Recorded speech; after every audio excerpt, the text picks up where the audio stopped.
Hello friends, welcome back to the channel. कैसे हैं आप सभी? आई होप आप सभी ठीक होंगे और अपनी प्रिपरेशन अच्छे से कर रहे होंगे। आज हम करते हैं स्टैटिक्स चैप्टर 10 के रेंचेस के एग्जाम्पल हमने नहीं किए थे। इस वीडियो में हम करेंगे इसके फर्स्ट एंड सेकेंड एग्जाम्पल। देखिए, फर्स्ट एग्जाम्पल की स्टेटमेंट क्या है। जो ये एग्जाम्पल है ये बिल्कुल एज इट इज़ आर्टिकल पे बेस्ड है। अगर आपने आर्टिकल्स नहीं किया अभी तक तो आपको ये क्वेश्चन नहीं आएंगे समझ में। इसलिए एग्जाम्पल की इस वीडियो को देखने से पहले अगर आपने रेंचेस चैप्टर की जो भी 3 वीडियोस मैंने अपलोड की हैं वो अब तक नहीं देखी हैं तो प्लीज़ पहले उन्हें देखना, तभी आपको ये समझ में आएंगी। देखो, इसकी स्टेटमेंट है फर्स्ट एग्जाम्पल की। If P and Q are two non-intersecting forces whose directions are perpendicular, show that the ratio of distance of central axis from the line of action are Q square to P square। ये क्या कह रहे हैं, आपके पास दो forces given है P and Q, और वो फोर्सेस कैसी है, नॉन इंटरसेक्टिंग है। नॉन इंटरसेक्टिंग का मतलब क्या है कि वो मीट नहीं कर रही हैं। और यहाँ से हमें क्या पता चल रहा है, ये पता चल रहा है कि वो नॉन इंटरसेक्टिंग है। It means they are at right angle. वो राइट एंगल पे है तो जो एंगल P बनाएगी और जो एंगल Q बनाएगी उन दोनों के एंगल का सम क्या होगा, 90 डिग्री होगा। ठीक है, क्योंकि लिखा हुआ है ना, यहाँ पे लिखा हुआ है forces whose directions are perpendicular. वो परपेंडिकुलर है, इट मीन्स उनके एंगल्स का जो सम होगा वो क्या होगा, 90 डिग्री होगा। आपको क्या शो करना है कि सेंट्रल एक्सिस से जो डिस्टेंस की रेशो है वो क्या है, क्यू स्क्वायर। अब you can say Q square ratio P square और Q square to P square. और ये इसके तीन ही एग्जाम्पल हैं, तीनों ही मोस्ट इंपॉर्टेंट एग्जाम्पल हैं इसके। ठीक है, तो इनको ज़रूर कर लेना। देखो, अब ये पिक्चर कैसे ड्रॉ की हुई है, जो हमारा फर्स्ट आर्टिकल है सेम उसी पे डिपेंड है, उसी के ऊपर बेस्ड है। क्या किया आपने, एक सिस्टम ऑफ फोर्स ले लिया जिसमें आपका क्या है, R फोर्स है और K मोमेंट ऑफ कपल। अब यहीं पे आपकी P फोर्स लाई करती है ऐसे, और यहीं पे Q फोर्स लाई करती है। बट हम क्या करते हैं, उनको थोड़ा सा पैरेलल ले लेते हैं। यहाँ पे हमने P फोर्स कंसिडर कर ली और यहाँ पे हमने Q फोर्स कंसिडर कर ली। अब ये जो P फोर्स है इसकी जो पोजीशन है वो इस तरह से है, बट हम इसमें प्लेन पेपर पे उसको नहीं ड्रॉ कर सकते, इसलिए हमने उसको ऐसे ड्रॉ किया है। और जो क्यू है वो कैसे है, वो डाउनवर्ड है। यानी कि अगर मैं इस पेज की बात करूँ तो वो इस पेज के ऐसे डाउनवर्ड है। क्यू फोर्स इस तरह से एक्ट कर रही है। ठीक है, तो हमने उसको इस तरह से शो कर दिया। पी जो एंगल बना रही है वो है थीटा, क्यू जो एंगल बना रही है वो है फाई। आप अपनी मर्जी से कोई भी एंगल लेट कर सकते हो, अल्फा और बीटा भी लेट कर सकते हो, बट आपको फोर्सेस पी एंड क्यू ही लेनी है क्योंकि ये क्वेश्चन में आपको गिवन है। ठीक है, फिर हम क्या कर लेते हैं, ये हमारी एक्स एक्सिस बन जाती है, ये जेड एक्सिस होती है और इसको हम वाई एक्सिस कंसिडर कर लेते हैं। उसके बाद आपको क्या करना होता है, रिजॉल्व करना होता है। देखो, ये पी फोर्स है, ये इसका बेस है, बेस के साथ एंगल बनाएगी पी कॉस थीटा, यहाँ पे बनाएगी P sine theta. And the same वे ये क्यू है, ये इसका बेस है, यहाँ पे बनेगा क्यू कोस फाई। और वाई एक्सिस के लॉन्ग जो ये एक्सिस नीचे की तरफ होने की वजह से, डाउनवर्ड होने की वजह से ये एक्सिस कैसी है, माइनस वाई। माइनस वाई है, इसलिए जहाँ पे कॉम्पोनेंट होगा वो क्या होगा आपका, माइनस क्यू साइन फाई। और जो ऊपर की तरफ होगा वो पॉजिटिव कंपोनेंट होगा, that is Q sine phi. Clear है इतनी बात? और हमने क्या किया, हमने ओ से लेके ए तक की डिस्टेंस को लेट कर लिया ए, और ओ से लेके बी तक की डिस्टेंस को लेट कर लिया बी। अब मैंने उनको बताया था कि अगर ये P and Q force perpendicular है तो इनके एंगल्स का सम, ये जो एंगल्स बना रही है इनके सम कितना होगा, π/2। यहाँ से हमने फाई की वैल्यू को निकाल लिया। ठीक है, अब हमें करना है resolve along Z axis and along Y axis. देखो, जेड एक्सिस ये रही, जेड एक्सिस ये रही, जेड एक्सिस ये रही। तो जेड एक्सिस की कॉम्पोनेंट यहाँ पे क्या है, पी कॉस थीटा, यहाँ पे क्या है, क्यू कॉस फाई, और यहाँ पे क्या है, पी फोर्स की बात कर रहे हैं हम कपल की बात नहीं कर रहे, फोर्स की बात कर रहे हैं। तो जेड एक्सिस पे फोर्स का कंपोनेंट क्या है, आर। तो क्या कंपोनेंट बन जाएगा, P cos theta plus Q cos phi is equals to R. ठीक है, ये हमने जेड एक्सिस के अलॉन्ग इसको रिजॉल्व कर दिया। अब करते हैं हम इसको वाई एक्सिस के along, it means O Y. तो यहाँ पे ओ वाई की कंपोनेंट क्या है, पी साइन थीटा। यहाँ पे क्या है, जीरो, कोई कंपोनेंट नहीं है। यहाँ पे हमारा जो कंपोनेंट क्या है, माइनस क्यू साइन फाई। तो क्या बन जाएगा, P sine theta minus Q sine phi is equals to zero. ठीक है, ये दो स्टेप कर लिए। अब आपको क्या निकालना होता है, अब आपको निकालना होता है मूवमेंट। तो मूवमेंट निकालने का ये जो तरीका है, आपकी मर्जी है। मैंने आपको जो आर्टिकल में समझाया था IJK वाले मेथड से, तो आप उससे भी निकाल सकते हो। उसमें हमें क्या करना होता है, देखो इसकी जो पॉइंट्स हैं वो क्या है। अगर मैं इसके पॉइंट्स की बात करूँ तो A00, इसके पॉइंट्स क्या है, -B00। तो क्या करते हैं हम, यहाँ पे पॉइंट्स लिखते हैं A00। अगर मैं किसकी बात कर रही हूँ, पी फोर्स के कॉम्पोनेंट की बात कर रही हूँ, IJK। और इसके कंपोनेंट क्या है, एक्स एक्सिस पे इसका कोई कंपोनेंट नहीं है, it means zero. Y axis पे इसका कंपोनेंट क्या है, पी साइन थीटा। और जेड एक्सिस पे इसका कंपोनेंट क्या है, P cos phi, P cos theta. यहाँ से हम सॉल्व करके देखो कैसे निकालते थे। आई को हम यहाँ रखेंगे, ये अंदर जीरो बन जाएगा, माइनस जे को हम यहाँ बाहर रखेंगे, ये क्या बन जाएगा, ए पी कॉस थीटा बन जाएगा। प्लस के को हम रखेंगे बाहर और ये हमारा क्या बन जाएगा ए पी साइन थीटा। ठीक है, तो इसका मतलब क्या है कि x का तो कंपोनेंट आ गया 0, y का कंपोनेंट आ गया माइनस ए पी कॉस थीटा और k का कंपोनेंट आ गया ए पी साइन थीटा। ये आ गया x का, ये आ गया y का, ये आ गया z का। ये तो मैंने p के लिए निकाला। इसी तरह से जब हम q के लिए निकालेंगे तो यहाँ माइनस बी 0 0, x का कंपोनेंट 0 है यहाँ पे, y का कंपोनेंट क्या है माइनस क्यू साइन फाई और z का कंपोनेंट क्या है Q cos phi. In the same way आप ऐसे निकाल लोगे। फिर क्या करना है आपको अलोंग z एंड y, क्योंकि 0 के अलोंग तो हमारा कंपोनेंट मोमेंट 0 ही है। अब आपको मोमेंट निकालना है, moment along y and z। तो y के अलोंग इसका तो जो पार्ट है वो क्या है माइनस ए पी कॉस थीटा, और जब आप उसका निकालोगे तो आपके पास क्या आएगा बी क्यू कॉस फाई। आप निकाल के देख लेना। और वो किसके इक्वल होगा, देखो y एक्सिस पे कोई भी कंपोनेंट है किसका, कोई भी कपल का पार्ट है नहीं है ना, तो वो क्या हो जाएगा 0 हो जाएगा। हम क्या निकाल रहे हैं, हम मोमेंट ऑफ कपल निकाल रहे हैं। तो देखो यहाँ से इक्वेशन आ जाएगी माइनस ए पी कॉस थीटा, जो आप उसका जो निकालोगे वो आ जाएगा क्यू कॉस फाई बी, और किसके इक्वल हो जाएगा 0 के इक्वल। जेड एक्सिस के लिए निकालेंगे तो यहाँ से कंपोनेंट क्या आ रहा है ए पी साइन थीटा, वहाँ से आप क्यू के लिए सॉल्व करोगे तो क्या आ जाएगा क्यू साइन फाई बी। और जेड एक्सिस पे जो कपल ऑफ मूवमेंट है उसका जो यहाँ पे हमारे पास क्या है गिवन ओ जेड एक्सिस पे के, तो वो किसके इक्वल हो जाएगा के इक्वल हो जाएगा। क्लियर है। मूवमेंट आपको मैंने रिजल्टेंट जो वाले हमारा जो फर्स्ट उस आर्टिकल है उसमें मैंने आपको अच्छे से बता रखा है कि हम ये कैसे निकालते हैं। मैंने आपको यहाँ पे भी निकाल के दिखा दिया है। सेम इन द वे आप क्यू का भी निकाल सकते हैं। ठीक है, अब देखिए अब हमारे पास यहाँ से दो इक्वेशन आ जाएंगी, एक ये आ जाएगी और एक ये आ जाएगी। के की वैल्यू क्या आ गई A P sine theta plus B Q cos theta, और क्या आ गई हमारे पास एक आ गई ये वैल्यू। ठीक है, देखो ये इस वैल्यू से, देखो इस वाली वैल्यू से, इससे मैं क्या लिख सकती हूँ, हमें क्या निकालनी है ए और बी की रेशो निकालनी है ना, ए और बी की रेशो निकालनी है। तो इस कोई भी इक्वेशन यहाँ से आप उठा लो। जैसे इन्होंने क्या किया, इन्होंने ये वाली इक्वेशन उठा ली, ए पी कॉस थीटा किसके इक्वल हो जाएगा बी क्यू साइन थीटा के इक्वल हो जाएगा। अगर मैं ए अपॉन बी की बात करूँ तो वो किसके इक्वल होगा क्यू साइन थीटा। देखो ऐसी तो होगा।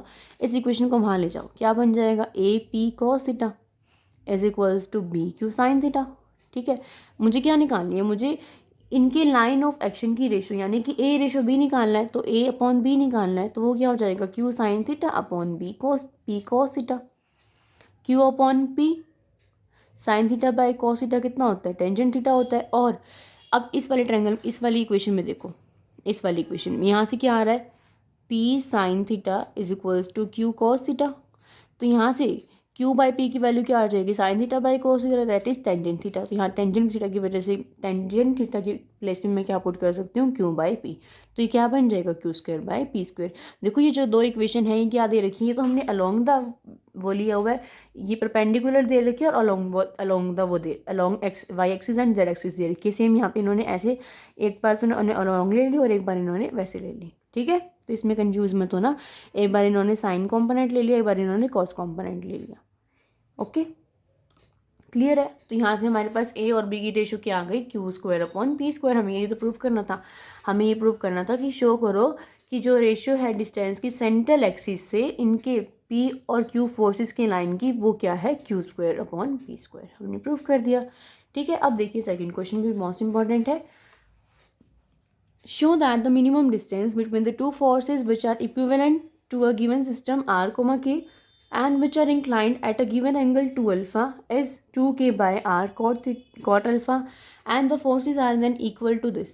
आपको शो करना है कि जो मिनिमम डिस्टेंस है दो फोर्सेस के बीच का जो कि एंगल अल्फा बना रहे हैं, आर और के सिस्टम में आपने उनको रिड्यूस कर दिया, तो जो दो फोर्सेस के बीच का मिनिमम डिस्टेंस है वो इतना है। और आपको शो करना है कि जो फोर्सेस की वैल्यू है वो इसकी इक्वल है। ठीक है, देखते हैं बिल्कुल सेम एज इट इज़ ये डायग्राम बनेगा। हमारा सिस्टम ऑफ फोर्सेस को आर की में रिड्यूस कर दिया, यहाँ पे फोर्स सेलेक्ट कर लिया पी, यहाँ पे फोर्स सेलेक्ट कर लिया क्यू, ये एंगल बना रही है थीटा, ये एंगल बना रही है फाई। जो बिल्कुल सेम इसमें कॉम्पोनेंट्स है वो इसमें कॉम्पोनेंट्स होंगे, P sine theta P cos theta Q cos phi P Q sine phi minus Q sine phi. Clear है। यहाँ पे भी ओ ए की डिस्टेंस को ए लेट कर लिया, ओ बी की डिस्टेंस को बी लेट कर लिया। यहाँ पे इन्होंने दे रखा है जो दोनों फोर्सेज है उनका जो एंगल है वो कितना है 2 अल्फा। इसका मतलब जो थीटा प्लस फाई है वो यहाँ पे क्या है 2 अल्फा, वहाँ पे क्या था 90 डिग्री था, यहाँ पे क्या है 2 अल्फा है। ठीक है, अब क्या करना है फिर से रिजोल्व करना है हमें। देखो हम करते हैं जेड एक्सिस के अलॉन्ग रिजोल्व। तो क्या बनेगा P cos theta plus Q cos phi is equals to R. Y axis के अलॉन्ग यहाँ पे तो कंपोनेंट 0 है, 0 is equals to P sine theta minus Q sine phi is equals to 0। ये तो इक्वेशन बन गई। उसके बाद आपको क्या लेना है, उसके बाद आपको लेना मोमेंट। मोमेंट मैंने आपको बता दिया कि कैसे लेना, आई जे के वाले मेथड से ले लेना। अगर आपको ये समझ में आता है, ये इजी लगता है परपेंडिकुलर डिस्टेंस वाला जो तरीका होता है हमारा, तो आप ऐसे भी ले सकते हैं, आपकी मर्जी है, मोमेंट वैसे निकाल लेना। ठीक है, उसके बाद ये दो इक्वेशन से आपको सिर्फ मोमेंट निकालने का काम मैं आपके लिए छोड़ रही हूँ, बाकी मैं आपको बता देती हूँ कैसे करना है। देखिए क्या करोगे, मोमेंट निकल जाएगी यहाँ पे। उसके बाद करने है आपको फर्स्ट और सेकंड जो इक्वेशन है उनकी स्क्वायरिंग और एडिंग। देखो आर स्क्वायर करोगे प्लस जीरो का स्क्वायर करोगे, जीरो का स्क्वायर जीरो ही रहेगा, तो आर स्क्वायर ही रहेगा। यहाँ पे जब आप इस टर्म का स्क्वायर करोगे तो क्या बनेगा, P square cos square theta. मैं आपको साथ साथ तरीके बता देती हूँ। देखो क्या बनेगा, P square cos square theta plus Q square cos square phi, ये बनेगा। जब मैंने क्या किया, इस टर्म का स्क्वायर कर दिया तो मेरे पास क्या बना, P square cos square theta plus Q square cos square phi plus two P Q cos theta cos phi. क्यों बना, समझ में आया। देखो हम क्या कर रहे हैं, हम R square is equals to P cos theta plus Q cos phi, इस पूरे का हम क्या कर रहे हैं, स्क्वायर कर रहे हैं। अगर इस पूरे टर्म का स्क्वायर कर रहे हैं तो ए प्लस बी के होल स्क्वायर वाला आइडेंटिटी लगाएंगे। सेम नीचे जो हमारी इक्वेशन है, हम जीरो का स्क्वायर कर रहे हैं और साथ में क्या कर रहे हैं, P sine theta minus Q sine phi का होल स्क्वायर, ये इसको हम सॉल्व कर रहे हैं। ठीक है, तो इसको सॉल्व किया तो हमारे पास आ गया ये। अब हम स्क्वायरिंग और एडिंग कर रहे हैं तो डायरेक्ट मैं इस नीचे वाली इक्वेशन को इसमें ऐड कर दूँ। जब मैं इसका स्क्वायर करूँगी तो क्या आएगा, P square sine square theta plus Q square sine square phi minus two P Q sine theta sine phi, ये आएगा ना। अब देखो P square cos square theta, P square sine square theta, cos cos square phi, Q square sine square phi, ये बन रहा है। तो मैं इसको कैसे लिख सकती हूँ, P square cos square theta plus P square sine square theta करूँगी तो पी स्क्वायर यहाँ से बाहर आ जाएगा, ये क्या बन जाएगा, वन। इन द सेम वे हमारे पास क्या बन जाएगा, ये बन जाएगा। ये देखो P square cos square theta plus P square sine square theta तो वन बन गया। और जब मैं इसको करूँगी Q square cos square theta plus Q square cos square phi, तो ये भी तो वन बन जाएगा, है ना। क्यू स्क्वायर बाहर आ जाएगा, वन बन जाएगा। तो हमारे पास क्या इक्वेशन बन जाएगी, P square plus Q square. यहाँ पे देखो, यहाँ पे क्या है, two P Q cos theta cos phi minus two P Q sine theta sine phi. तो टू पी क्यू बाहर ले लिया और अंदर क्या बच गया, cos theta cos phi minus sine theta sine phi. Clear है। Cos A cos B minus sine A sine B का फॉर्मूला बन रहा है, किसके इक्वल होता है, कॉस ए प्लस बी के इक्वल होता है। थीटा प्लस फाई ऑलरेडी हमें पता है कि टू अल्फा की इक्वल है, तो मैंने इसको टू अल्फा पुट कर दिया। हमारे पास इक्वेशन आ गई, R square is equals to P square plus Q square plus two P Q cos two phi two alpha. Clear है, इतना समझ में आ गया। अब देखो, अब हमने क्या किया, आर और के की मल्टीप्लिकेशन करी। हमने क्या किया, आर और के की मल्टीप्लिकेशन करी। तो आर की टर्म क्या है, P cos theta plus Q cos phi, P cos theta plus Q cos phi. Third equation में क्या है, P sine theta A plus Q sine theta phi, put कर दी। अब इनके अंदर मल्टीप्लिकेशन कर दी, ए पी, इसकी मल्टीप्लिकेशन अंदर करोगे क्या बनेगा, A P square sine theta cos phi. इसके अंदर करोगे क्या बनेगा, B Q square sine phi cos phi. ठीक है, इसकी इसके साथ कर दी, इसकी इसके साथ कर दी। अब देखो, जब आप इस वाली टर्म की करोगे इसके साथ तो क्या बनेगा, P Q sine theta sine phi cos theta, ये बनेगा P Q B sine phi cos theta. Plus जब आप इसकी इसके साथ करोगे तो क्या बनेगा, पी क्यू ए, मतलब आपने इसकी मल्टीप्लिकेशन करनी है, ये अरेंज करके लिख रखा है जिसमें से पी क्यू कॉमन आ रहा है ना। देखो जब आप इसकी मल्टीप्लिकेशन और इसकी मल्टीप्लिकेशन करोगे पी क्यू आएगा, इसकी करोगे और इसकी करोगे पी क्यू आएगा ना। जिसमें टर्म में से पी क्यू आ रहा था ना उसको बाहर लिख लिया, अंदर बच गई ये टर्म हमारे पास। मल्टीप्लिकेशन करके सिंपल, और कुछ भी नहीं कर रखा। फिर देखो क्या किया, इसको आपने ब्रेक कर लिया, ये ए पी स्क्वायर है, इसको मैं अगर पी साइन थीटा इंटू ए पी कॉस थीटा कर दूँ, मतलब पी स्क्वायर को पी इंटू पी कर दूँ तो कोई फ़र्क नहीं पड़ेगा, मैंने इसको ब्रेक करके लिख दिया। इसी तरह से मैंने क्यू स्क्वायर को ब्रेक करके लिख दिया, क्यू इंटू क्यू में पी क्यू बाहर एज इट इज़ था और अंदर ये वाली टर्म बिल्कुल एज इट इज़ रखी है, कुछ भी चेंज हमने नहीं किया, ये एज इट इज़ रखा आपने। अब आपने क्या किया, P sine theta B Q cos phi plus Q sine phi A P cos theta plus this. यहाँ से क्या करा है, इस पूरी टर्म में से पी क्यू, ये जो टर्म थी ना, देखो ये वाली टर्म, इसको तो आगे रख लिया, P Q B sine phi cos theta plus A cos phi sine phi, ये तो आगे रख ली। और इस वाली टर्म में से क्या किया, ए को कॉमन ले लिया, तो ए को कॉमन लोगे तो क्या बचेगा अंदर, sine theta cos phi plus cos theta sine phi. ठीक है, क्या करा देखो आपने, इसमें बी थी टर्म, इसमें बी थी टर्म, थी ना, तो बी वाली टर्म्स को देख रख लिया। देखो P Q B sine phi cos theta, यहाँ से क्या बन रहा है, P B Q sine cos phi, तो पी क्यू बाहर लोगे, यहाँ से पी क्यू बाहर लोगे, क्या बचेगा, B sine phi cos theta. यहाँ से क्या बचेगा, साइन थीटा कॉस फाई, ये बचेगा ना। तो ये टर्म यहाँ पे ले ली, ए वाली टर्म एक ये रही, एक ए वाली टर्म ये रही। यहाँ से ए वाली टर्म में से ए को बाहर ले लिया, अंदर क्या बचेगा, देखो जब इसमें से ए को बाहर लोगे साइन थीटा कोस फाई, जब इसमें से ए को बाहर लोगे तो क्या बचेगा, कॉस थीटा कॉस फाई। और पूरे में से पी क्यू तो बाहर पहले ले रखा है क्योंकि यहाँ पे भी पी क्यू है, यहाँ पे भी पी क्यू है, यहाँ पे भी पी क्यू है और यहाँ पे भी पी क्यू है। जब इसके अंदर मल्टीप्लिकेशन करोगे तो सभी टर्म में से पी क्यू तो कॉमन बाहर ले लिया, अब बी वाली टर्म एक तरफ कर ली, ए वाली टर्म एक तरफ कर ली। समझ में आ गया। अब देखो sign A cos B plus cos A sine B, sign A plus B, sign A cos B plus cos A sine B, sign A plus B. यहाँ पे भी साइन ए प्लस बी बना दिया, यहाँ पे भी साइन ए प्लस बी बना दिया। ठीक है, इतनी बात आ गई समझ में। अब देखिए क्या किया आपने, उसके बाद B sine theta plus phi plus A sine theta plus phi, ये आ गया हमारे। तो हम इसको सिंपली लिख सकते हैं क्या, अगर मैं ऐसे लिख दूँ, देखो b प्लस ए को तो मैं b प्लस ए साइन, मतलब आप ऐसे कह लो कि आपने साइन थीटा प्लस फाई को बाहर कॉमन निकाल दिया, साइन थीटा प्लस फाई को कॉमन निकालोगे तो क्या बचेगा, b प्लस ए बचेगा। ठीक है, समझ में आ गया। अब देखो a plus B P Q sine theta plus phi, ये बचा है। और साइन ये थीटा प्लस फाई किसके इक्वल था, 2 अल्फा के इक्वल था, तो मैं इसको 2 अल्फा पुट कर सकती हूँ, तो क्या बन जाएगा a plus B P Q 2 alpha. ठीक है, हमें किसकी वैल्यू चाहिए, हमें ए प्लस बी की वैल्यू चाहिए, तो ए प्लस बी की वैल्यू यहाँ से क्या आ जाएगी, ये आर के इक्वल चल रहा था, R K upon P Q sine 2 alpha. ठीक है, समझ में आ गई। अब देखो इसकी वैल्यू मिनिमम कब होगी, जब ये वाली वैल्यू मैक्सिमम होगी, क्योंकि आर तो हमारा कॉन्स्टेंट, ये भी कॉन्स्टेंट, ये भी कॉन्स्टेंट है, जो हमारा इफेक्ट पड़ेगा वो इस पर पड़ेगा। तो ये वैल्यू मिनिमम जब होगी जब ये मैक्सिमम होगी।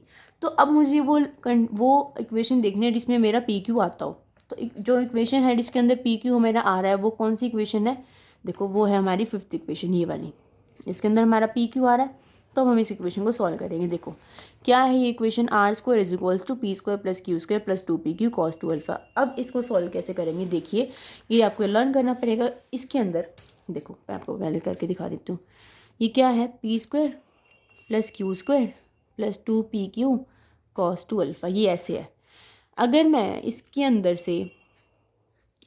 2p, इसके अंदर अगर मैं 2pq ऐड कर दूं और 2pq सब्ट्रैक्ट कर दूं तो कोई फ़र्क नहीं पड़ेगा ना, नहीं पड़ेगा। तो अब क्या करो, P square plus Q square minus 2pq, इसको तो लिख लो इकट्ठा, प्लस 2pq कॉस 2 अल्फा, इसको लिख लो इकट्ठा। मतलब मैंने इस माइनस 2pq को इसके साथ लिख लिया और बाकी ऐसे लिख दिया, कोई फ़र्क नहीं पड़ा। अब इसको मैं क्या लिख सकती हूँ, इसको मैं लिख सकती हूँ p माइनस क्यू का होल स्क्वायर, है ना। और इसमें से मैं क्या कर सकती हूँ, इसमें से मैं 2pq कॉमन ले सकती हूँ, तो क्या बन जाएगा, plus 2pq 1 plus cos 2 alpha. Clear है। तो देखो यहाँ की बुक में यहाँ पे यही कर रखा है। समझ नहीं आएगा आपको डायरेक्टली कैसे कर रखा है, मैंने आपको समझा दी कि ऐसे कर रखा है। ठीक है, ये बन गया। अब आपने क्या करना है, अब जब आप 1 प्लस कॉस 2 अल्फा का फॉर्मूला लगाओगे 2 कॉस स्क्वायर अल्फा बाई 2, तो वो बन जाएगा। अंदर मल्टीप्लाई करोगे क्या बन जाएगा, ये 4pq कॉस स्क्वायर अल्फा। ठीक है, देखो फिर क्या बचेगा आपके पास, यहाँ पे ये आर स्क्वायर है, देखिए ये आर स्क्वायर है इज इक्वल्स टू, यहाँ पे आपका आर स्क्वायर है, यहाँ पे क्या टर्म आई आपके पास, ये सॉल्व करके p माइनस क्यू स्क्वायर। जब आप इसको 1 प्लस कॉस 2 अल्फा को करोगे 2 cos square alpha by 2, 2 2 jar 4 बन जाएगा। ठीक है, 1 प्लस कॉस 2 अल्फा का formula cos square alpha by 2, 2 2 jar 4 बन जाएगा। तो क्या बन गई 4pq कॉस स्क्वायर अल्फा। अब क्या करो, ये 4pq स्क्वायर, ये तो इसको तो यहीं रहने दो, 4pq कॉस स्क्वायर अल्फा, इसको तो रहने दो यहीं, और इसको ले जाओ वहाँ, R square minus P minus Q का होल स्क्वायर, ये बन जाएगी टर्म। तो ये आपने यहाँ पे ये बना दी। ठीक है, अब देखिए here P Q is maximum, P Q maximum कब होगा, देखो पी क्यू ये चीज़ मैक्सिमम कब होगी, ये चीज़ पे डिपेंड कर रही है। मतलब ये मुझे अगर इसको मैक्सिमम करना है, पी माइनस क्यू के होल स्क्वायर को मुझे मैक्सिमम करना है, तो ये चीज़ मैक्सिमम कब होगी, जब पी माइनस क्यू किसके इक्वल होगा, 0 के इक्वल होगा, है ना। इसका मतलब क्या है कि पी किसके इक्वल होगा, क्यू के इक्वल होगा। तो यहाँ से हमें क्या बात पता चल गई, ये बात पता चल गई कि जो हमारी दोनों फोर्सेज है ना वो इक्वल है। और क्वेश्चन में हमें क्या शो करना है कि जो दोनों फोर्सेज हैं वो किसके इक्वल हैं, आर बाई 2 सेकेंड अल्फा की इक्वल है, हमें ये चीज़ शो करनी है। तो देखिए आर स्क्वायर वाले टर्म को उठाओ, यहाँ से 5th इक्वेशन को उठाओ। 5th इक्वेशन क्या है, ये है ना कि R square is equals to P square plus Q square plus 2pq cos alpha cos 2 alpha. ये है, हमें पता चलेगा कि p किसके इक्वल है, q के इक्वल है। तो जहाँ p है मैं उसको q से रिप्लेस कर सकती हूँ, या फिर जहाँ q है मैं उसको p से रिप्लेस कर सकती हूँ। तो क्या बन जाएगा, R square is equals to P square plus 2p cos 2 alpha, ये बनेगा, यही बनेगा ना। ठीक है, देखिए R square is equals to, इन्होंने इसको किसी इक्वेशन में पुट किया हुआ है, here P Q is maximum when R square is equals to, इन्होंने इसको इस इक्वेशन में पुट किया हुआ है। देखो जो ये इक्वेशन निकाली थी ना आपने, इस इक्वेशन में इन्होंने पुट किया हुआ है, इसमें भी कर सकते हो, इन्होंने इसमें किया हुआ है। देखो इस इक्वेशन में मैं आपको पुट करके दिखा देती हूँ, क्या बनेगा, R square is equals to P minus Q whole square plus 4pq cos square alpha, ये है। अब पी क्यू के इक्वल है तो R square is equals to P minus P का whole square plus 4p cos square alpha. तो R square किसके equal हो गया, 4p square cos square alpha के इक्वल होगा। ठीक है, अब हमें क्या निकालना है, हमें पी की वैल्यू निकालनी है। तो यहाँ से पी की वैल्यू क्या निकल जाएगी, देखो पहले तो दोनों तरफ स्क्वायर है तो R is equals to 2p cos alpha बन जाएगा, क्योंकि आर का स्क्वायर है, यहाँ पे आके अंडर रूट बनेगा, 4 का अंडर रूट 2, पी के स्क्वायर से अंडर रूट कट जाएगा, कॉस स्क्वायर अल्फा से अंडर रूट कट जाएगा, तो आर क्या बन गया, 2p कॉस अल्फा। पी की वैल्यू क्या आ गई, r/2 कॉस अल्फा, यहाँ जाके 1 कॉस अल्फा बनेगा, और 1 कॉस अल्फा क्या होता है, सीकेंट अल्फा। तो पी क्या आ गया, r/2 सेकेंड अल्फा, और पी किसके इक्वल था, क्यू के इक्वल था, तो दोनों वैल्यूज किसके इक्वल आ गई, r/2 सेकेंड अल्फा। क्लियर है, हो गया हमारा एक पार्ट प्रूव। अब हमें क्या प्रूव करना है, इस एंगल को हमें, इस डिस्टेंस को हमें प्रूव करना है, तो हम उसको भी कर देते हैं। देखिए अब इस इक्वेशन को देखो, a प्लस बी किसके इक्वल था, यहाँ से हमने a प्लस बी निकाला था ना, क्योंकि हमें डिस्टेंस को प्रूव करना है। R K by P Q sine 2 alpha इसके इक्वल था, R K by P Q sine 2 alpha. तो इसकी वैल्यू मिनिमम कब होगी, देखो यहाँ पे वैल्यूज़ को आपने क्या कर दिया, पुट कर दिया, किसकी वैल्यू को, आर की वैल्यू को। आर की वैल्यू क्या आई थी, आर की वैल्यू क्या आई थी, 2p cos alpha, simply R की वैल्यू को पुट कर दिया यहाँ पे, और यहाँ पे क्यू की वैल्यू को पुट कर दिया। क्यू की वैल्यू क्या थी, Q is equals to P था ना, तो p इंटू पी स्क्वायर बन जाएगा, पी स्क्वायर साइन 2 अल्फा। फिर क्या किया, 2pq cos alpha by P square sign 2 alpha को मैं क्या लिख सकती हूँ, 2 sine alpha cos alpha. Cos alpha से कॉस अल्फा कट जाएगा, पी स्क्वायर 1 से p कट जाएगा, तो क्या बचेगा, 2 से 2 कट जाएगा, क्या बचेगा, सिर्फ k by P sine alpha. ठीक है, k बाई p की वैल्यू क्या निकाली थी, यहाँ से अभी अभी r/2 सीकेंड अल्फा, और सीकेंड अल्फा को मैं क्या लिख सकती हूँ, 1 कॉस अल्फा। देखो मैंने कहा था ना, यहाँ से p की वैल्यू देखो क्या है, r/2 कॉस अल्फा, p की वैल्यू क्या है, r/2 कॉस अल्फा, तो यहाँ पे p की वैल्यू पुट कर दी r/2 cos alpha sine alpha. ये r/2 sine alpha by cos alpha क्या बन जाएगा, टेंजेंट अल्फा, और ऊपर जगह क्या बन जाएगा, कॉट अल्फा। तो r/2 टेंजेंट अल्फा, ऊपर जगह क्या बन जाएगा, r/2 कॉट अल्फा। तो 2k बाई आर किसके, 2 a प्लस बी की वैल्यू किसके इक्वल आ गई, 2k by R cot alpha. हमने ये सब कुछ क्यों किया, क्योंकि हमें प्रूव करना था कि जो मिनिमम वैल्यू है डिस्टेंस की वो कितनी है, 2k by R cot alpha. तो hence the minimum value of a plus B is 2k by R cot alpha and p and q is equals to r/2 second alpha. Hence prove the both result. Clear है, समझ में आ गया होगा। मैंने पूरी कोशिश करी है कि मैं आपको अच्छे से समझा सकूँ दोनों ही एग्जाम्पल। फिर भी अगर आपको कुछ भी नहीं समझ में आया तो आप मुझसे पूछ लेना, ठीक है। मैंने सिर्फ आपको मोमेंट निकालने के लिए कहा, आप मोमेंट निकाल के देखना, आपका रिजल्ट बिल्कुल यही आएगा जो उन्होंने निकाल रखा है, कोई दिक्कत नहीं आएगी। नेक्स्ट वीडियो में हम करेंगे इसका थर्ड एग्जाम्पल और इसका फर्स्ट क्वेश्चन जो कि इंपॉर्टेंट है, ठीक है। Okay, so see you guys in the next video. Till then, bye bye, take care, keep watching, keep studying, and do subscribe my channel and do share the video with your friends. Bye bye.